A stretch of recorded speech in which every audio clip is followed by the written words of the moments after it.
What's happening, y'all? Once again, we are back. Another episode of Fight Court. I'm Dean Thomas, joined alongside me, as always, my co-hosts, my partner in crime, Yeah, my jiu-jitsu guy, if I could ever make it down early enough on Wednesdays and Fridays to Coral Springs. it's Brian, early. yeah, how are you? I'm great. Good holiday. Ready for the fights that coming up next weekend or this weekend. I'm doing good. How are you? I'm good, man. I was out in Georgia with my man Musin Corbre, one of my old school cats that came up with me along the way. Doesn't get enough due for how good he is and was in his career, but so I'm gonna give him a shout out now. Shout out to Musin Corbre for being an original OG. It's Nice. redundant, but but one of them cats that's just been around a Well, long well, that's time. who we hang out with now. That's the people that's our group is Yeah, original OGs, yeah, like yeah. So so Thursday night during football, the second biggest football day of the year. Is that fair to say? I think that's fair to say. That is Okay. fair to say. Dana White during halftime makes the announcement of the very first numbered card on Paramount. Hmm. Um, to many's surprise, headlined by Paddy Pimblett and Justin Gaethje, and then the card goes on and on from there. But how big of a deal was that to you that Dana White did that announcement during Thanksgiving Day football? Um, well, I didn't know he was going to do that. I get the text and everything after, and I thought it was very smart. Actually, I thought it was really cool. Um, I liked it a lot. Actually, and now that it's going to be on Paramount, actually, Paramount's not going to have any NFL games, but maybe they could put that in for half times and stuff. I was going to say, but I thought it was cool. I hope they do more stuff like that. Maybe he could even do that during the Super Bowl halftime in the future. February. That's 3 months away, so he could set up the summer that way. I liked it. I thought it was neat. Does does the NFL are they carried on CBS?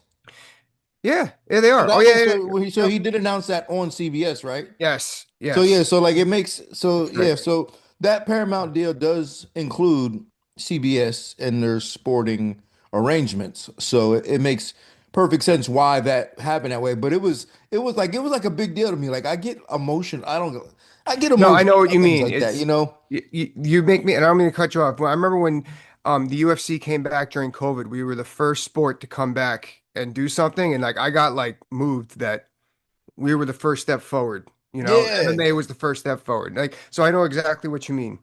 And so here's the thing though, is it we look forward to these moments like that when Dana goes on, he Mhm. makes these announcements, and they make a big deal out of it. And it is a big deal because they probably, they're trying to make the most out of the moment. I mean, it's a big deal to be on during the halftime show of a Thanksgiving Day football day. Yeah. What happens is like journalists with their integrity, they want to, if they knew wind of the card, they're going to be like, "Ooh, guess who's on the card? Guess who's on the card?" And it ruins the moment. So I get why the UFC gets mad at journalists for kind of spilling the beans. I get it. I get it. Right. So yeah, and so I'm glad that no one really spilled those beans, and we got a chance to hear it all at the same time from Dana. It's like I said, it was a big deal to me just knowing how far we've come in the sport. I always like Dana's. I guess he really started, for lack of a better word, organized his fight announcements on social media and stuff like that. And now he's moved it from his Instagram live to Paramount, which is like the biggest, what a jump. Talk about a flex, right? Yeah, yeah. But I like that because that's what we have for like quote unquote free agent signings. Like we don't have, or the big trades stuff, like that's what MMA has. So now we get those announcements. I always liked it. And it's good to do in bulk for, like you said, because then when the journalists and the media get a hold of it, forget about it. Cat's out of the bag. You can't put the tube back in the toothpaste and then shit goes awry. So I'm with it. I like that he did that. I'm looking forward to seeing when they're going to do that again when they schedule that stuff. How surprised were you to see that Justin Gaethje was going to fight Paddy Pimblett for the interim title? Wasn't surprised to see they were going to fight. I was surprised they were going to be for the interim title. Yeah, and now okay, so I liked the announcements, but I liked the announcement, but I hated the announcements. That's the best way to put it. Yeah. Well, I didn't hate it, but I felt that my opinion is they could have went other directions. I'm happy that Gaethje is getting some shine, getting the chance to fight for another title. I don't think Paddy's there yet. I think that Arman Tsarukyan is getting passed over again. I thought that he served his time for missing weight and the back injury or whatever. Apparently they got other plans though. Um, I don't think that Paddy's there. I think that Armin's well now Ilya's not in the picture right now. But I think that Armin's his track record or his paper route to get to that to the contendership way harder than Paddy's. I mean, Paddy looked good against an aging, non-transitional Michael Chandler. Yeah, he beat. And they showed the age difference. I don't think he's fought anybody in the last year or two that's under 36 years old or something like that. Um, but I don't know. But maybe there's something we're not seeing because on the flip side, this is Justin Gaethje's best chance to win a title. So that I'm excited about. I think that Justin matches up better against Paddy than he would against an Arman or anything like that. Um, but I don't know. Well, what do you think? Well, there's a lot to this actually, and I want to start with this: is that I do believe that it's both of those guys' best opportunity to win any iteration of a title. I think that Arman Tsarukyan would have presented problems for both of them that would have been difficult. I do believe that Arman Tsarukyan, when we talk about meritocracy, is more deserving of an opportunity to fight for the title. He was supposed to fight for it before. Like you said, he served his time for that little hiccup that he had with the back injury and pulling out the day of. But since then, he's been brilliant inside of the octagon. He's beaten everybody, finishing guys. He's the man for sure. But the one thing that we have to understand, and it pains me to say this at times because I'm a enthusiast in terms of deserving and so on and so forth. But also we have to understand that this is Paramount's first show after spending $7 billion on the organization that they're bought. Yeah. So they need to come out the gate as hot as they possibly can and rely on as much of quote unquote bankable stars as that they could at the time. And I saw this thing with Aljamain Sterling saying, "Oh man, the fans need to speak up." The fans have spoken. Yeah. They speak every time you put an Arman Tsarukyan on a fight night and the numbers don't do well. They same thing with Lerone Murphy. Lerone Murphy's headline cards. They know what the numbers are. They You don't think that these billion-dollar organizations don't study the numbers and say, all right, who are our bankable stars that are going to bring the most amount of attention to these shows? Because we need to get our money and then we also want to help grow the sport as well. Like if this sport is going to survive, we need viewers. Now, and I'm not saying Armin is boring. I think what he does is great. I think he's the most deserving guy. But at the same time, who's going to do the biggest numbers, especially for the first show? Paddy Pimblett, 100%. Justin Gaethje, Paddy Pimblett is apparently the best fight that they can make that's going to do the most numbers on that first show. And for Paramount, they deserve that. They deserve the best opportunity to make the best show possible. Okay, that's fair. But you don't think that Armin versus Paddy and then Armin wins, Armin versus Gaethje has a little bit more longevity to ratings than than that bang? I think it could be set up in that fashion.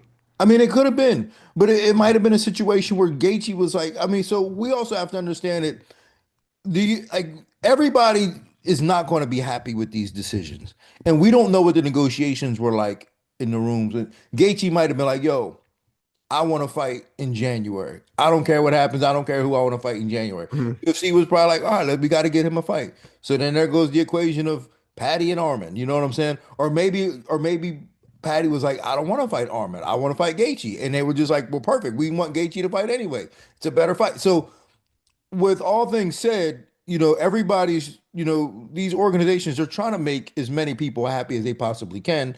The last people that are going to try to have to make happy is the fighters itself Yeah. because they got to do what they're told. But who they really are trying to make happy are Paramount, CBS, the investors, and so on. And then in some form or fashion, the common fan, not the hardcore fan, because Yeah, all the hardcores we're came gonna out. watch anyway. Yeah, well, all the hardcores came out in droves, like, oh, it's not fair. This, but Paramount is trying to appease to what they think the potential better fight would be in terms of visually, and that is two guys punching each other, trying to knock each other out, as opposed to a grappler.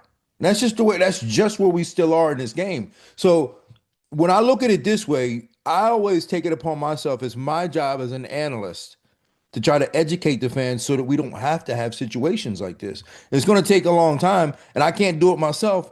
But the reality is, it's going to take a while before we can fully educate fans to the grappling aspect of it to say that it's just as entertaining as knocking somebody out. That's fair. That's fair. Sometimes I lose sight of the entertainment aspect. Well, Uh, but and I hate to cut you off again, but I have to give you this point as well. That is, think of what just happened with Arman and Dan Hooker. Think of what just happened. Not no wait, not Arman and Dan Hooker, but Islam and yeah. Della Maddalena, Hmm. DDP and Hamza. What happened when they fought? What did we say? What did everybody say? That shit was boring. That's what everybody said. Hmm. So do you on Paramount's first card, do you want to put the same style of guy in there when that after we just saw what happened? I think it's No. great. I thought what Hamza did was amazing. But the fans were like, yo, it's boring. Yep. Yeah, and we had that argument. We had that argument. And you don't want to, that's not how you want to start that marriage either if you're the UFC. So I could totally see how you want to see some swing. We want to see that we have that highlighted. Okay, I I'm mean, good with it. yeah, we gotta have the two fights in the last card, 322, Islam and Valentina Shevchenko grappled their way to decisions, and no one was really happy with those performances. Okay. So So it's kind of like whack-a-mole. Like one problem comes up, the next one like yeah. I was the shit at whack-a-mole. That was my favorite game. I was so good at it. Was you? Yeah, I was good. Whack-a-mole. Did you Whack-a-mole. ever, there's this lady, she does like naughty fitness on Instagram. And she's first of all, she's awesome. But secondly, like she has a move called the whack-a-hoe. No, I never seen And like this. she's dancing and she goes, it's called the whack-a-hoe. She goes, bop, bop, bop. It's so, I I gotta gotta check say, that it's out. hilarious. Yeah, I gotta check that out. But the next mold to knock down, and this is another reason why I kind of feel that this fight with Paddy and Justin didn't need to happen because there's another fight on this card that everyone's highly anticipating that I think is getting slighted. Uh, your Amanda Nunes versus Kayla Harrison for the women's bantamweight title. Now, I'll just give my what I think about it, and then I'll ask you. I meant to ask you first, but whatever. I'm already talking. So I feel that they could totally carry the first Paramount card. There's no question. I feel they could do it. I think that fight is so highly anticipated. I have that as a top four women's title fight of all time in MMA. And on top of that, one of the participants in this fight was in two of the three of the other top ones. So I think that this card could have totally carried it, and you could have had Arman on it. Let's move past you. I told you I'm sold on Arman not fighting, so that's fine. But I think that they should have been in the main event. I think they totally could have carried a card. What do you think? I do believe they could have as well. Obviously, I am invested in this fight Yeah. for multiple reasons. I'm working with Amanda. Um, so she's not the main event, and it's nothing that we cared about. It wasn't like, oh, I need to be Right. main event. In fact, I sent out a message after these announcements and everything, and she signed.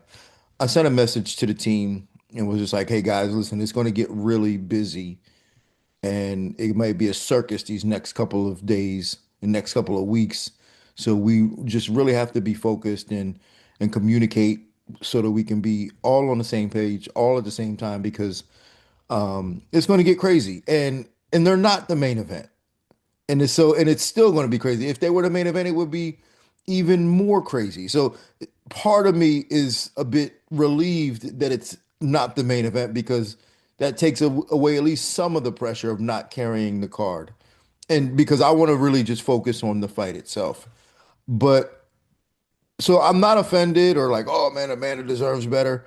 And I don't even think she cares. I think she's just like, yo, I'm just fighting to get my belt back. So, Yeah. um, but in terms of carrying the card, I do think that they were worthy and they have enough value between the both of them to be able to carry the card. I just think that in this situation, because it's the first one, and I know that they had to have done the homework on the numbers, and and not even just the numbers, but the potential of what the fights might look like.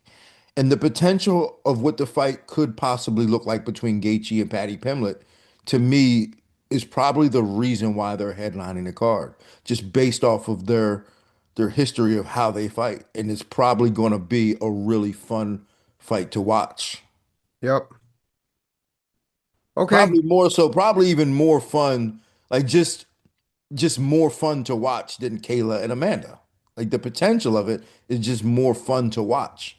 And I think that's the reason why they're headlining the card. It's at this time, that's the most fun fight that you could probably put on paper with top guys.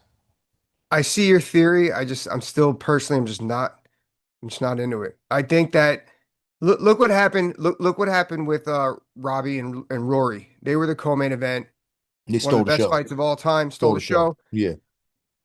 And then that energy carried over into the main event.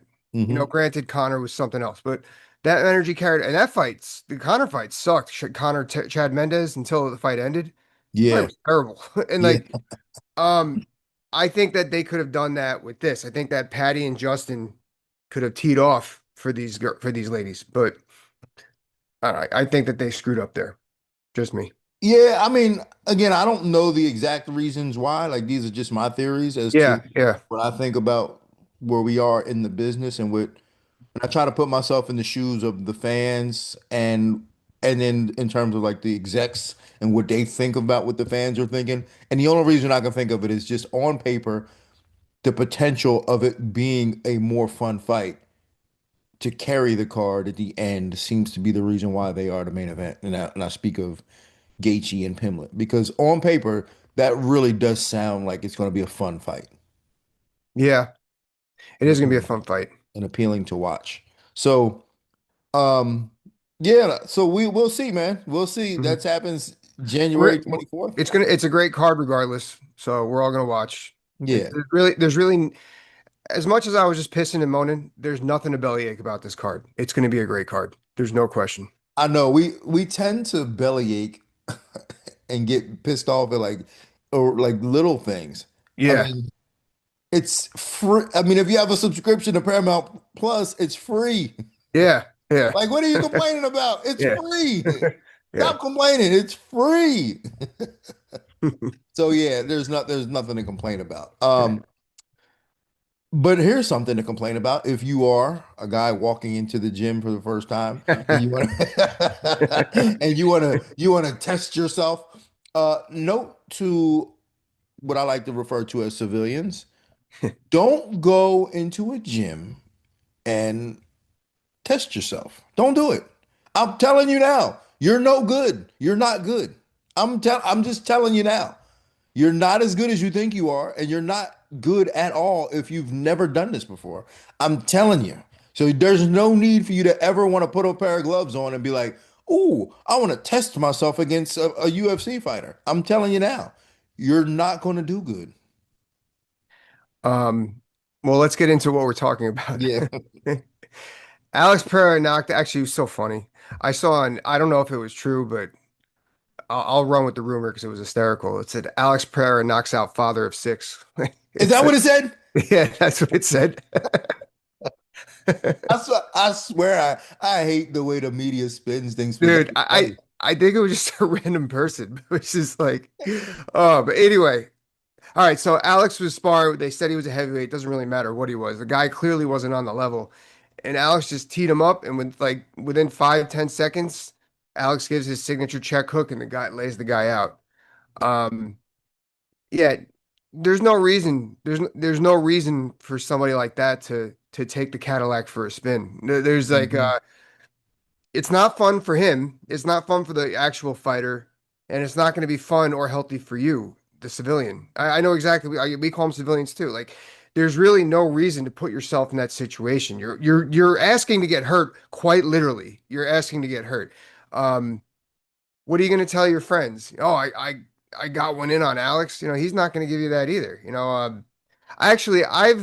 I've like an asshole. I've sparred with guys like that, wanted to fight with a pro fighter, blah, blah, and I sparred, I moved, and then it got back to me that they're saying, yeah, they said that you guys went at it. I'm like, so like there's, I And would, that's why you got to put it on them. yeah, yeah, and that's why you have to knock these dudes out. You got to let them know. You have to let them know this is what the life is like. And so, I mean, they were sparring. The guy should have had headgear on.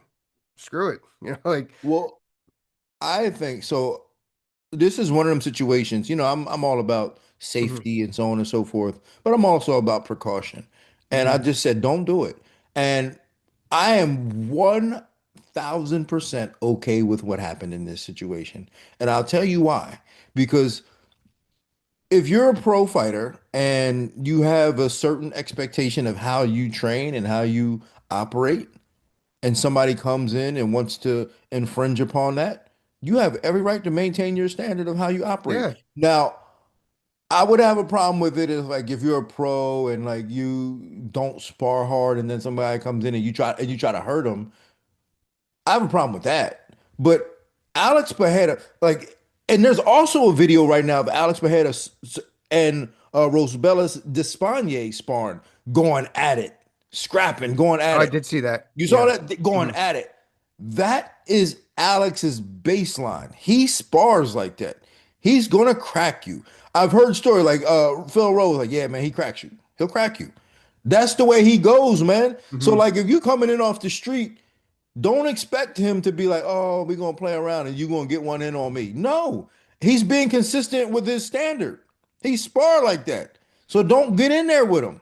I'm telling you now, don't do it because you infringing upon their house. And there's something we're leaving out. This has happened to you. I never got hurt training with world class. Well, not never, but I rarely got hurt training with world class fighters. It was these people that didn't know what they were doing where I got hurt as the professional. Like they throw some weird elbow. They don't know when to stop. They're moving their head. Like this is when I got hurt. Um, Alex is at risk too because he probably doesn't know his power. He's a bigger dude. He's just swatting, something come up with a headbutt. So Alex has to be on his toes as well. Um, Indeed.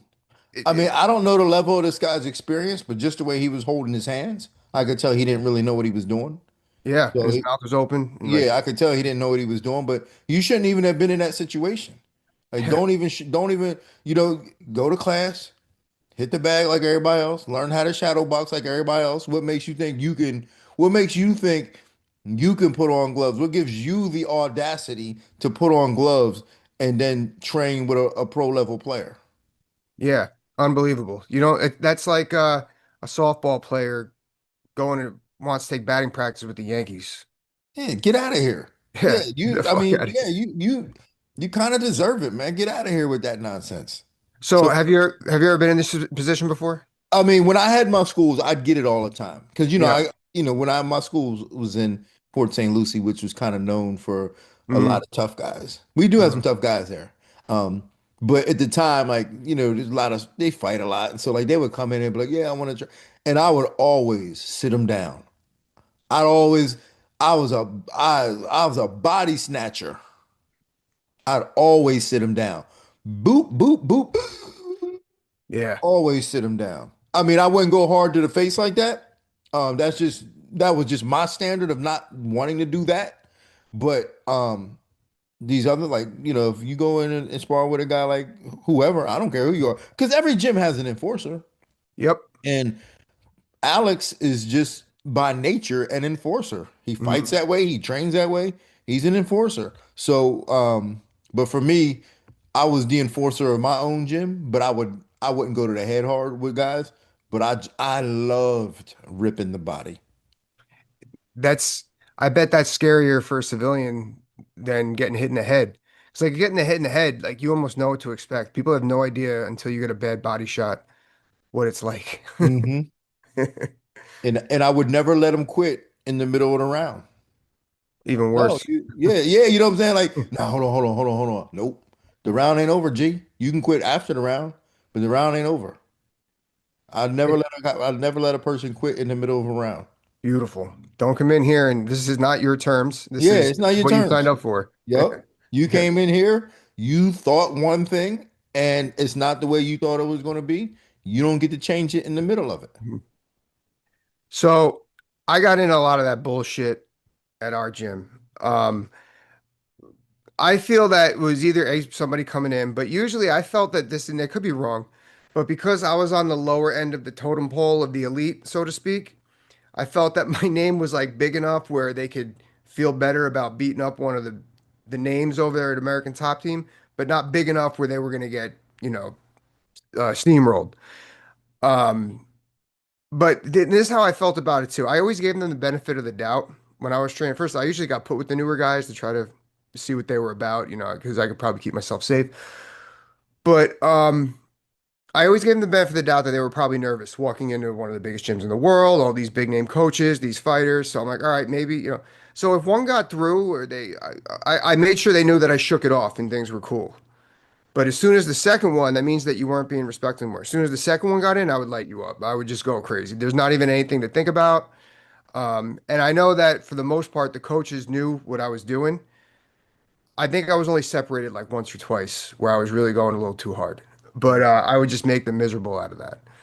Um, yeah, some people, I remember one dude came in, he was a middleweight when I was fighting at 155, and I was like spar. I remember, and I wrestled, it was on a Tuesday. I remember I wrestled on Monday, and actually, the story gets pretty funny, but we're gonna stop right at the story because I already know where this is gonna go. So I was sore from wrestling on Monday. We're sparring on Tuesday. This guy was not here on Tuesday. I don't know who he was. He shows up with small 12-ounce boxing gloves, no shin guards, and oh no, shin guards, no knee pads, and Mm. he's a middleweight. He's sparring with me, and he's fucking throwing flying knees, trying to take my head off. And I'm like, oh, dude, I'm sore. This guy's got 30 pounds. And then who's gloving up but Hector? And Oh he's man. and then I see him and Hector's only gloving up and and I'm like, dude, I'm tired. This dude's giving me a lot. And now I know Hector's gonna want to train with me. And then Hector just goes to me like this. He goes, you, we go. And then 45 seconds later, I see the drop and the blood.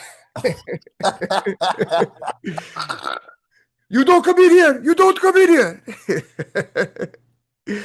uh, that's the Yo, angel on my shoulder. Hector was an enforcer. Putting it mildly. Oh man, that dude was a nightmare in every Oh, gym he went to. dude, he had my back that day. Well, I think he either had my back or he was looking for an excuse. Like I don't know what it was, but I Yeah. was happy that it worked out in my favor. So thank Yeah, you. right. The one time, Yeah, the one time, yeah, yeah, man. Woo, don't ever train with Hector in the gym if you don't know what you're doing. yeah, yeah. And just Even if be you ready, do know what you're doing, it's still dangerous. be ready to forfeit position. That's Yeah. that's how I look at it. So this weekend, well, yeah, next weekend we got some fights coming up. Yeah, Pantoja, Joshua Van headlines the final pay-per-view ever. ever crazy. I'm gonna miss clicking buy now or whatever it is. Yeah. What do you think about that fight? Well, I love that fight. Joshua Van, friend of the show. I love what he did against Brendan Royval. Um, it's going to be an interesting fight. I think that Josh can win that fight. Um, it's going to be tough, but so I think the reason why Josh's performance against Brandon was so impressive was because he was so disciplined. Now it I don't know a better word than this. It was somewhat one dimensional, but it wasn't. By one dimensional, I mean he stuck to his game plan no matter what happened. He started and finished exchanges, and that's how he won the fight. And that's all he needed to do. And that's a tough place for everybody else to beat him at. I think that he's going to win the exchanges no matter what, even though that Pantoja's a little bit quicker. But Pantoja, he does have some improved wrestling, the ground game. I think ultimately that he will be able to level change on Joshua Van and control him on the ground a bit. Um, but I don't dismiss a world where Joshua Van puts it together, pieces him up, and outpoints him and does some damage on him through rounds. It's gonna be a great fight, but ultimately I think Pantoja is gonna do it. Yeah, you know how I feel about Joshua Van. He's one of my favorite fighters right now. Hmm. One of my favorite fighters to watch. I think he's amazing. I love his punch count, his punch accuracy. Hmm. Like you said, his discipline. And it's so impressive. The most impressive thing about his entire story is that he's only been doing this for 5 years. I forget. All of I them are made for forget, five man. years. Think about that. That's Think insane. I about that. forget. But that will also and ultimately be the downfall of why he loses this fight. Yeah.